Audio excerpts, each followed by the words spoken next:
আত্মীয়দের সাথে সম্পর্ক রাখতে চাই, কিন্তু আত্মীয়রা যদি সম্পর্ক রাখতে না চায় তাহলে আমার কি করণীয়?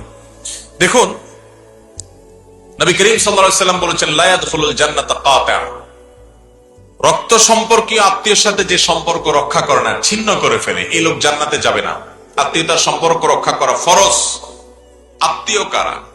রক্ত সম্পর্কীয় আত্মীয় যাদের সাথে সম্পর্ক রক্ষা করা ফরজ, তাদের দুইটা ধারা আছে, একটা হলো মায়ের দিককার, একটা হলো বাবার দিককার।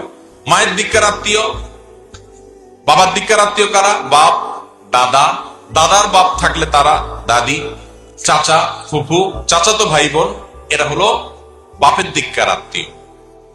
আবার মায়ের দিককার আত্মীয় হলো মা, নানা নানি, মামা, খালা, এরা হলো মায়ের দিককার আত্মীয়। ভাই বোন তো অনেক কাছের আত্মীয়, সন্তান তো বটেই, মা বাপ তো আছেই।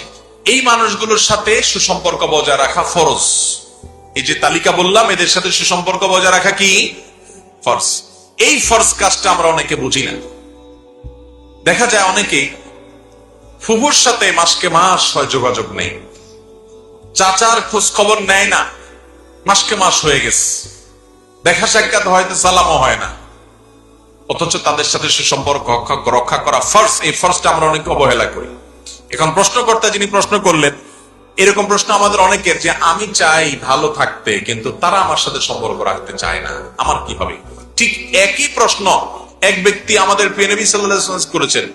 নবী সাল্লাল্লাহু আলাইহি ওয়াসাল্লামের কাছে প্রশ্ন করেছেন, ইয়া রাসূলুল্লাহ, আমি আমার আত্মীয় স্বজনের সাথে সুসম্পর্ক বজায় রাখতে চাই, কিন্তু তারা আমার সাথে সম্পর্ক বজায় রাখতে চায় না। তখন নবী করিম সাল্লাল্লাহু আলাইহি ওয়াসাল্লাম বলেছেন, লাইসাল ওয়াসিলু বিল মুকাফি। তোমার আত্মীয় তোমার সাথে সম্পর্ক রাখতে চায়, তুমিও চাও, এর নাম আত্মীয়তার সম্পর্ক রক্ষা করা নয়।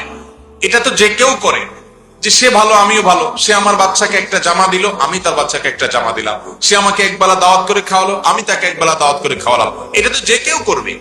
আত্মীয়তার সম্পর্কের রক্ষাকারী সে, যার আত্মীয় তাকে ইগনোর করে, তার সাথে মিশার ব্যাপারে আগ্রহ দেখায় না, কিন্তু সে নিজে থেকে আগ্রহ করে, সে মোহাব্বত করে, সে ভালোবাসা দেখায়, সে একটু তরকারি পাঠায়, সে একটু উপকার করার চেষ্টা করে, সে একটু খোঁজ খবর নেয়, সে একটু দোয়া করে। এটা হলো আত্মীয়তার সম্পর্ক রক্ষাকারী। অর্থাৎ আপনি যার সাথে আত্মীয়তা রক্ষা করতে চাচ্ছেন, তিনি রক্ষা করতে না চাইলেও আপনি আন্তরিক হবেন। এর জন্য আল্লাহ আপনাকে